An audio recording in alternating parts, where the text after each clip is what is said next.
Hello and welcome to a brand new episode of International Corner. I'm here, as always, Elena, for you.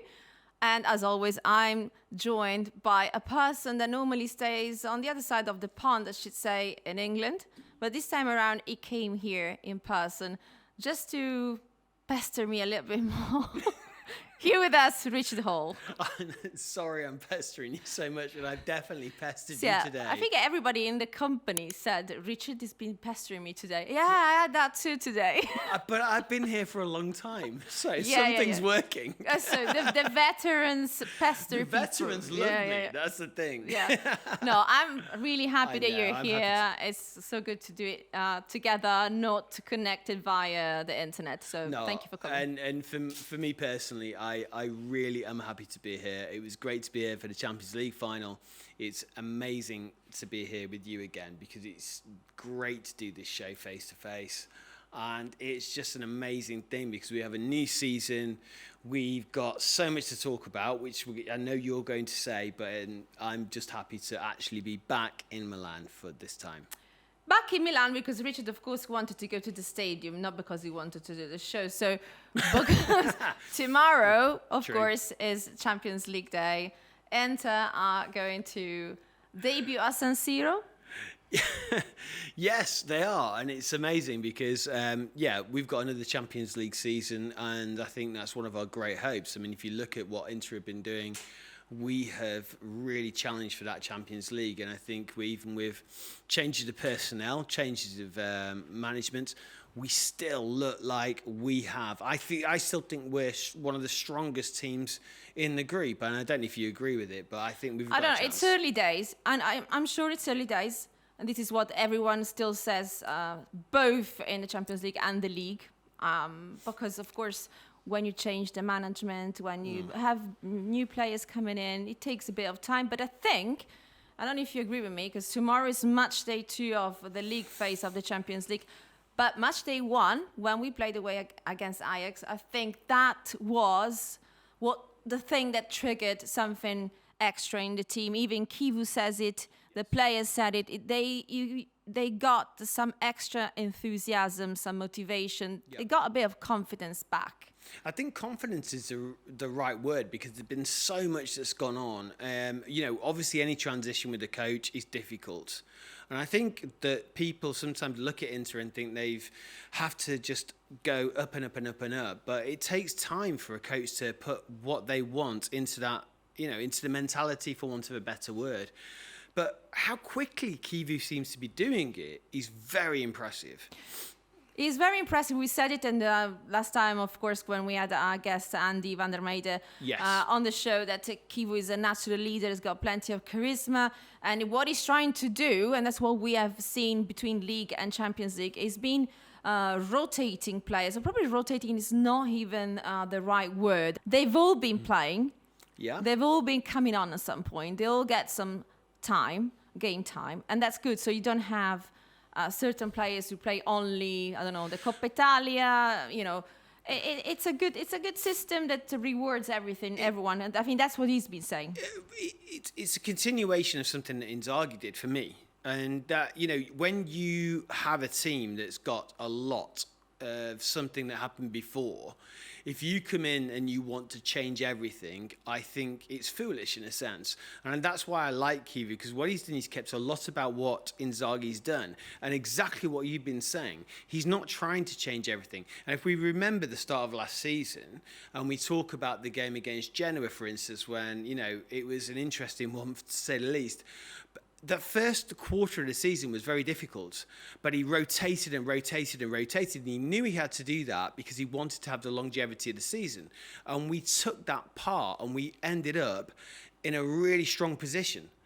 And didn't work out, but now Chivu, what he's doing is the same thing with his own identity. So I think personally it's going to work out really well because he has got to change it. And also, I know we're going to talk about this later on, but some of the changes that he's made, it's great to see some of the Inter youth as well from what we used to do.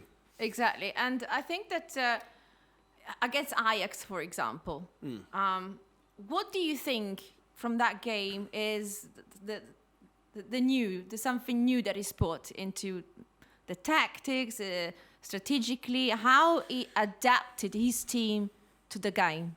I think he's a little more direct, a little bit more direct, and it's coming and coming and coming. It's not something that you can say it's happened overnight, but he has his identity. Now, one of the things that I always, and we talked about this with Van der Mede before, when Chivu is a product of Ajax and he's a product of Inter, which is almost, if you go back into history, Catenaccio and the Velvet Revolution of total football. So how do you work that out? And I think that he's doing something that's just a bit more aggressive than what Inzaghi's done. And if you look, I mean, we'll talk about it later again, his celebrations and what he wants to do, he's really trying to just make it a bit more direct. And I also think that he is looking to bring some youth players through as well. So I think the signs are very positive.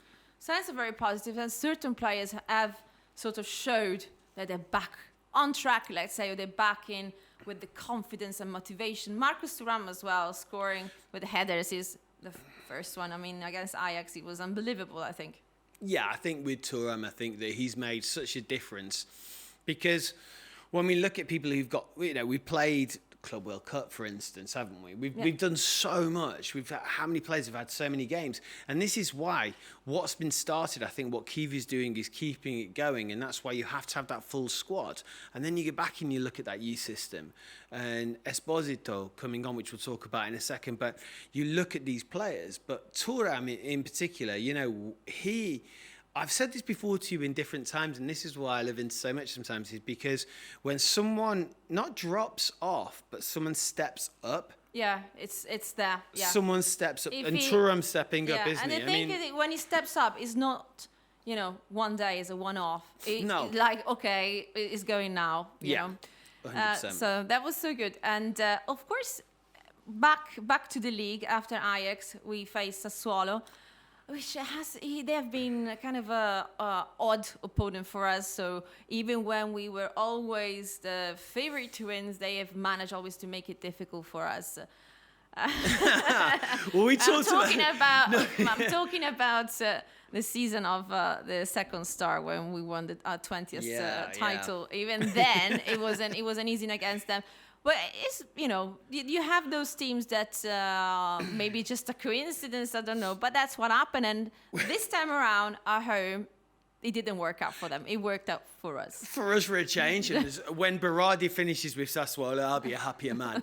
But the point being is that we talked about this off air, and I don't have the stats, so I'm sorry, but I know we've beaten Sassuolo by 7 goals twice, and that's definitely a fact. I just can't remember who scored or who conceded, so I apologise. And I'm good with history normally. Yeah. But with Sassuolo, you're right, because it's been such an intermittent, such a crazy fixture, that we've never really known what's going to happen. So it's a fixture when it comes up that worries me. And I'm glad we've got over that boundary. It's one that's gone. But to be fair to them, they've just, they're up and they're doing okay. But yeah, I'm glad that one's out of the way. And that gave the first consistency, how can I say, the first consistency sign. Yes. So we say, okay, Ajax, it wasn't just because Ajax are not going through maybe the best moment in their history. Sassuolo, another one, that we're not maybe, this is one of the figure. Then against Cagliari we're not doing bad for this start of the season. But we went there and something amazing happened. Yeah, and as well, I think the two things about the Cagliari game are the one that, listen, I don't think I've always seen, every time I come to Milan, I seem to watch Inter Cagliari. So I feel like I'm an expert on this, by the way. Yeah. So I feel like I know. Thank you, because when you come to Milan, we do well. You always help me out. It's my little boy's first game, and last year when we scored 3. Yeah, exactly. You remember? Yeah, you remember last year when it was my little boy's first game. He's 6, and it was great. But you want to talk about Lautaro, obviously, because tell me if I'm wrong, because I know you're the statistician. Yeah. Is it 12 goals? 12 goals in 12 games. 12 goals in 12 games against Cagliari. People have asked, journalists have asked him at the end of the game, so are Cagliari your favorite victim? And he said, I don't know, it just happened. But what happened is that thanks also to the goals against Cagliari, he accumulated a whopping 117 goals, which puts him in 5th place amongst the top scorer for Inter in the Serie A. Yeah, which is massive. Top scorer for Inter is Sandro Mazzola. It is massive. It is massive. But there's another goal that we want to talk about. Chivu said, "Do not, make it like a media case, please." But you can't hide the fact that he's really strong. We're talking about Pio Esposito. I think. Well, I pronounced it because he was because you can't. You say, terrible job. There's number. Can I just say to you, I've got 3 points on this. Esposito. Very good. Yeah? Well done. There we go. Number 1, stop criticizing my Italian. Number 2, stop saying I'm old. I said, and other people have said. Oh, other people. You talk too much, but yeah, there we go. And I've got number 4. Don't criticize my shoes. Okay. But these are okay That's today. okay. But the point being is that we have such a difference, and I think this is what's really important. We look at Lautaro when he's done what he's done, and it's amazing. I mean, I always love the history, and someone like Mazzola is incredible. It's ridiculous where he's going. But when you see Esposito doing, coming back off loan, and being there, and when you look at it was DiMarco that set him up as well. Yeah. It's a great thing to see part of that Inter system. And if you go back way back when I first started doing this, that was my biggest thing of why we've got so many great players in our youth system. Why don't we help them out? We are helping them out. Actually, I have just been working at the under 23. Not this last game, the previous one, our home game against the Triestina, where so the aim there is, of course, to play in Serie C and do well, but is also to grow talents for Inter first squad or talents in general. And you can see that the level is quite high. You have most of the players there are the players from the under 20, so they're very young players, so similar to what Pio Esposito's age. And let's not forget, Federico Di Marco and Pio Esposito, both products of Inter's youth. Massively. I remember, I know, go back into the next day with Next Gen and everything, when I remember watching them, but what's so lovely, and that's why I think Chivu is so important for me, because he will bring those players through. Yeah. Because we've seen so many players come through. And it was quite interesting. We had the Esposito. Yeah. brothers play, sorry. Yeah, his brothers was also on the pitch. Exactly. And it was such a, I'm a mum, so I love watching those scenes where they hugged each other. It was after so his goal. nice. It was so really nice. Cool. It was so nice. And we do have, there's another brotherhood who we don't talk about often for obvious reasons, because one plays for our main rivals. But it's also nice when you see their father, Thuram, Ilian Thuram. It goes beyond that. Family things are more important. Yeah. But yeah, it was really good to see them two hugging and Chivu's celebration that you want to talk about. I do want to talk about Chivu's celebration, because I think we're used to, like in the past with our old coaches, where you can go back even 10 years, everyone jumping up and down the touchline. But I loved Chivu's celebration against Cagliari. It made so much of a difference. It was never going to change overnight. We were never going to change to his tactics overnight. But when he came in, and I'm not going to do it, but he was I'm not going to do it, don't worry. But he was just amazing. I just thought that was fantastic, because it means something. And I still think in modern day football, when you're part of the DNA, it means something. And that was what was lovely for me. So we are in a positive spell. There's a lot of enthusiasm, a lot of positivity, a lot of motivation, and everyone feels a bit more confident. Even Federico Di Marco said that, and not today in the interviews and during the press conference that was just held here in Appiano Gentile.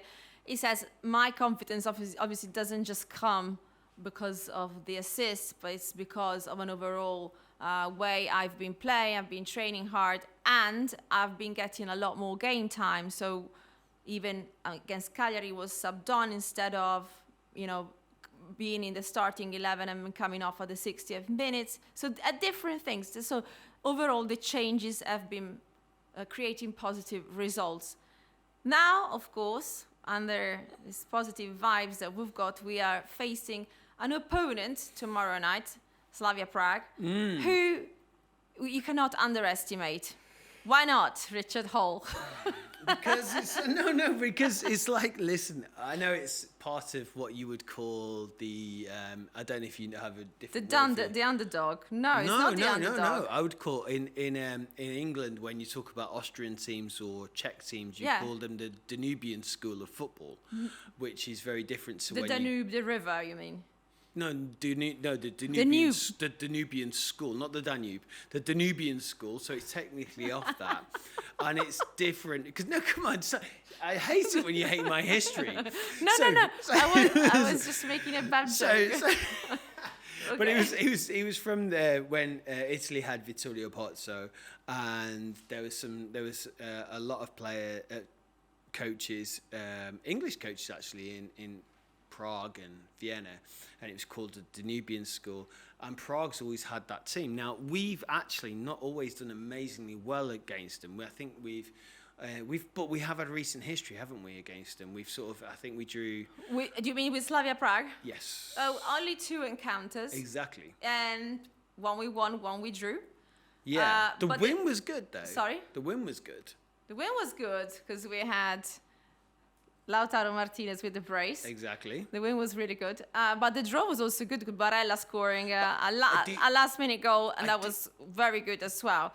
But only 2 previous encounters, because not that... We go all the way back. I think we were looking about the 1938, but we were not even called Inter back then. No. And they were called Ambrosiano or something. So these are the only 2 These are the only 2 encounters that we have. But can I just interject 1 second? I think that they are not going to be as easy.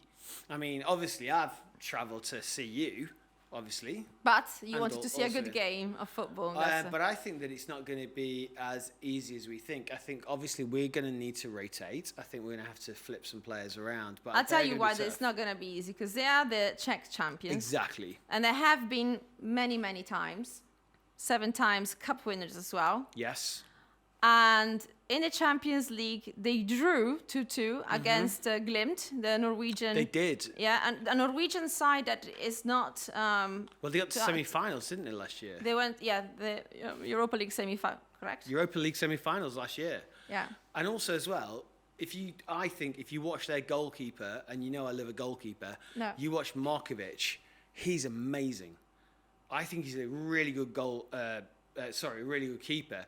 And I can't remember the guy's name. He's a left back, but he scored twice against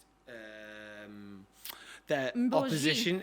Are you going to criticise my pronunciation? No, you said you don't remember the name, so I've got it written down because it's too many consonants for me to remember. I know it's a lot, isn't it? But it's quite... Dobre Prague. Sorry? Dobre Prague. I don't know what that is. I think that was who they drew, won against, last time, wasn't it? But they are exceptionally. That left back was incredible, and really he was. He scored a brace, and then the opponents managed to get back to make a comeback. So that's something to take into account, because if they lose focus, I mean that's something that Chivu can. I did a little bit of research before coming here. About what? I think about Slavia, and I think that where we will be most innovative is on the wings, because what they looked really poor with was the wing backs were bad. They were really poor. If they go direct, especially because the goalkeeper with Markovic is really good, and he starts playing the ball down the front of the pitch, they've got some really strong players, some fast players. But on the 2 sides, left and right, I think they are quite weak. So I mean, we should win this game, but. And it's a big but. I don't think it's going to be a given, if that makes sense. No, it's never a given, because, like I said, you are very enthusiastic. You're very, the mindset is really good, but you kind of tend to maybe underestimate your opponent. Chivu said they can't do that because they're quite aggressive in attack. So very physical. So you need to watch out. You can't let your guard down. We're talking about Mbouji. Is 21 years of age. From Senegal. Yes. And he basically went from playing a league tier 5 in France to play now for the Slavia Prague. And he was playing basically for PSG academies back in Senegal. So quite a quick escalation for him. Obviously, it's not the only threat.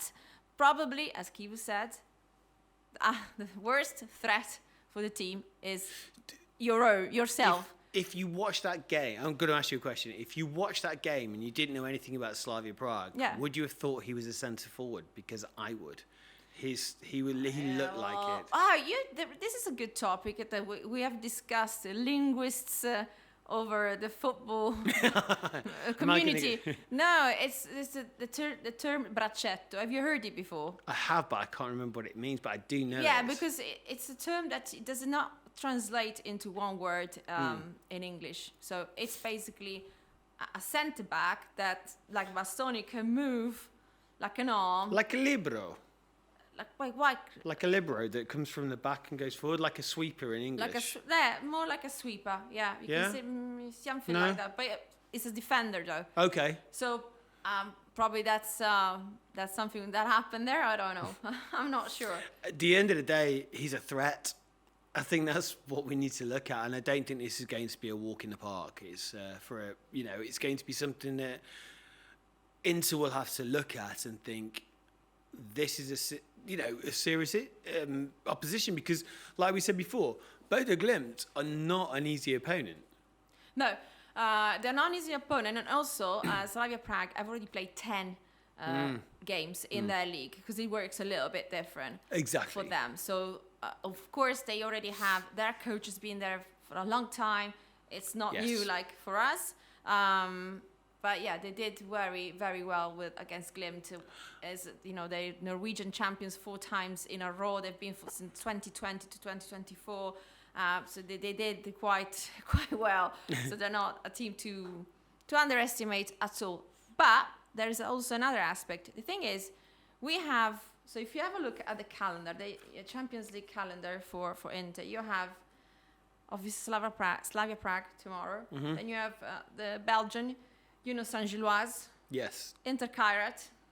And then you have 3 ridiculous games. I know, doesn't it just? Yeah, so what I mean is we really need to do... So tell everyone who those ridiculous games are. Atletico Madrid, Liverpool, Arsenal and Dortmund on the last day. Atletico, Liverpool, Arsenal and Dortmund. And sorry, not in that order, but that is extremely tough. And that's why I think Inter can't have to take Slavia properly. Yeah, exactly. Because, of course, those teams we know are tough opponents. We actually got one of the toughest group, let's say, for as Italian teams. I think we did. Maybe at the start I wasn't. But yeah, you put Atletico Madrid in there, they are not. You look at what has happened. We saw what Atletico did against Real Madrid. Exactly. I mean, that was a ridiculous result the other day. And Real Madrid last time in the Champions League just made it through. Exactly. Remember when we were talking about that? Yeah, 100%. So it's a lot. So they really need to do well, have a good game, and consolidate those tactical new changes that Chivu was bringing in, Again, this is why I really like the fact that when we talk about Esposito coming in and many other players, when we can switch it around, because I think that it's really important that we need that, because it's going to be, just as it was last season, a huge season. And this isn't just about Inter, this is about all the big teams, Real Madrid, Barcelona, whatever. But that changeover of players is going to be massive. And so I think Inter have got the ability to do it. They do. And we haven't probably talked about the young players or the new players that much, because last time we were with Andy and we talked about other things. Well, we saw Boni, of course. I like him. You like him? I like him a lot. Did you watch him last season from Parma? I watch every Italian game, pretty much as much as I can. I just think he's... my thing for him is game time. And I think he will be good this season, because it's really difficult. The one thing I'm struggling with is Esposito and Boni, and it's my little personal thing that's going on in my head, because I think both of them can be extraordinary this season. By the way, both of them are so young, yet so polite. They're really like gentlemen. Yes, everyone's been agreeing on this. Yes, when they come around here, when we do some shootings, they are always like, their mom should be really proud. Well, as an Englishman and know my little boy, I love those guys and even more now. So that's amazing because that's how they should be. Not that the others aren't, no, but maybe I'm not they've saying got that I kind know. of personality where they go and look around. Is it okay? Yeah. Other more flamboyant personalities are on the team, and we all know who I'm talking. Listen, I think sometimes when players have got to make it and they've got to prove themselves in a very healthy squad, for want of a better word, which is what we have, those guys are the ones who have got the fight and the and if they can have the fight and the aggression and also be gentlemen, is the then I ethic, find the it work amazing. ethic as well, and know that you need to show that you have that work ethic during a training session nobody gets to earn your spot. Yeah, well, nobody gets anything for nothing. Yeah. And so they're good. I like Amongst them, there's also Petar Sucic, who has had some amazing games as well. Let me say that he is been showing great skills at midfield, building the action as well, not just intercepting. Do you think he's a bit almost underrated at the moment? Because I look at him and I'm thinking, people are going to be talking about this boy like a lot in 2 seasons. I don't think he's underrated. Even the Croatian press said. Oh, okay. The Croatian press, not us, said he's Modric. 2.0. Yeah, exactly.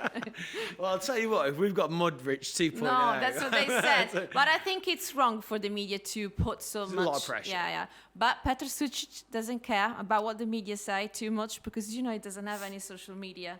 I did not know that. No, he doesn't have any social I like media. that. He doesn't I like care. that. He grew up in a farm when he was a kid. Okay. And he likes spending time outdoors, a simple life. And he says the social media is something if you're not careful with, it just consumes time, mental energy that I don't have because I want to play football. And then when I get back home, I just want to be with my family. So that's good. So he's mature beyond his years for number one. And number two, Therefore. I'm quite happy you gave me something that I didn't know without just giving me stats. Yeah.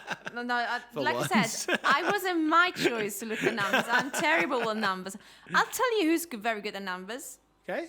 Manuel Akanji, another new player that we got. Oh, now that's an interesting one because I think that he's found himself here.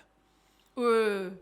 That's strong. I know it's strong, but it's early to say that. It's very early stages. Well, you've criticised me before for being too optimistic, and every single person I've spoken to in Italy says that I'm too much of an optimist.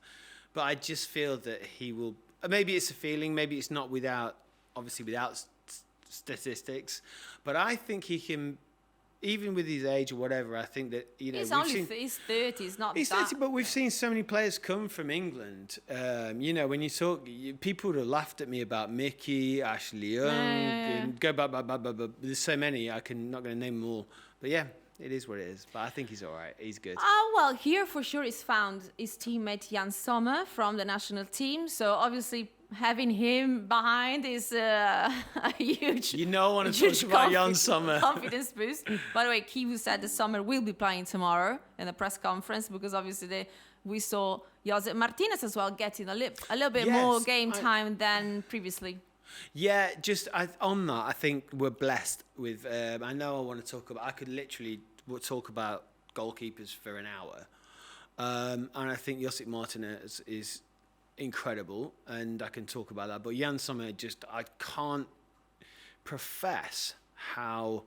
I mean, obviously, being rated where he's been rated in the world at the moment, but he is literally class personified. I've always my nickname for him, as you know, is the Federer of goalkeepers because he's so good, and I just feel that he is one of the best, and if other people like Buffon can continue to 40, why not? There was the Ballon d'Or, he came third. Exactly, so that's what I'm saying. I mean, it's amazing when you look at Donnarumma and Alisson before him.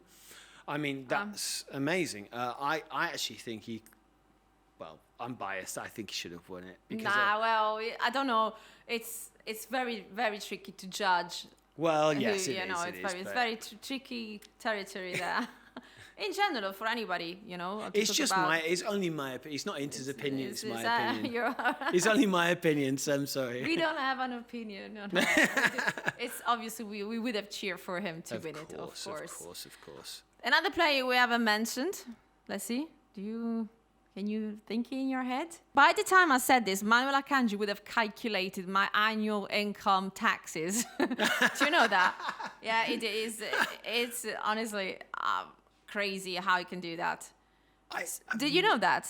Say again. So Manuel Akanji's got this particular skills with maths where he Right. can do multiplication, calculus in his head.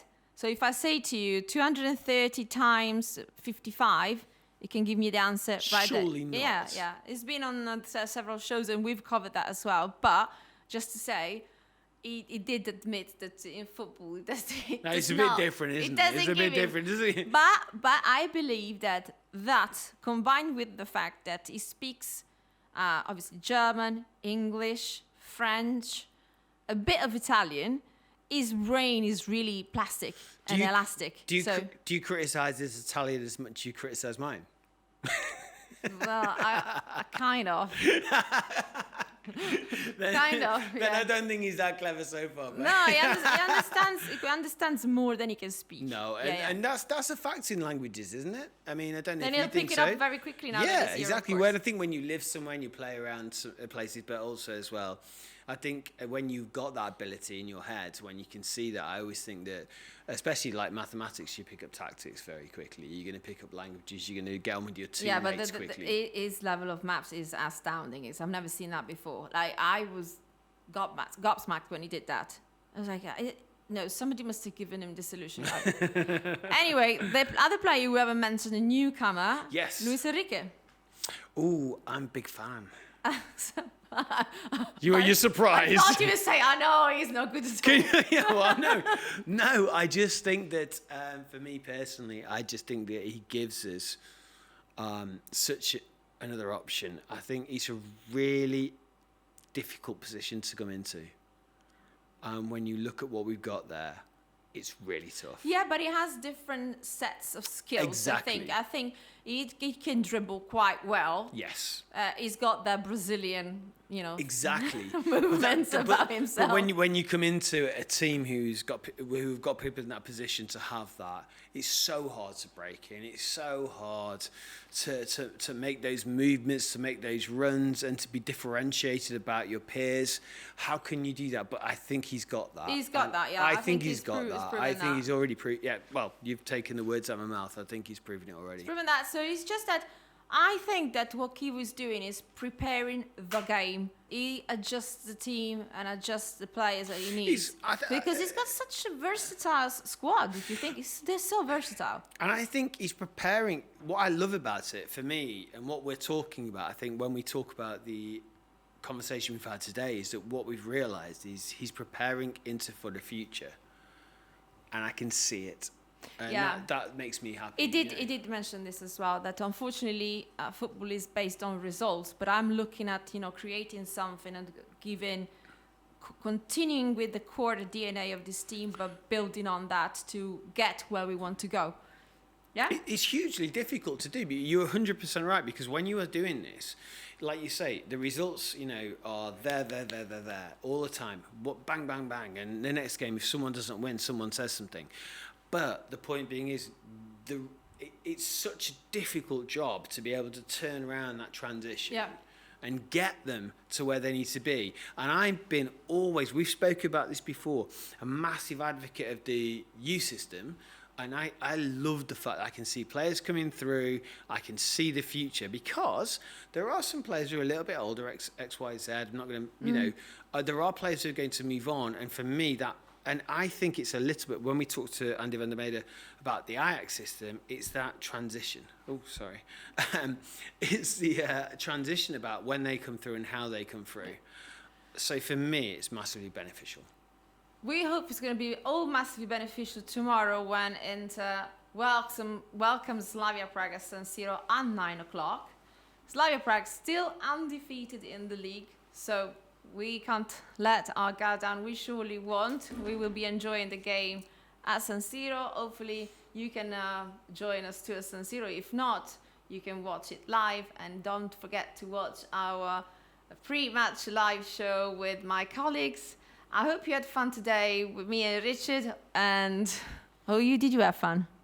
Not? Of course I did, always. I always love being back in Milan. Okay, Richard. Kept you both thinking for a minute. Sorry? Kept you thinking for a second. Yeah, I know. Okay. I love being here with you. Thank you, Richard, for being here. I'll see you tomorrow at the stadium. See you. Thank you. Goodbye. Bye. Ciao.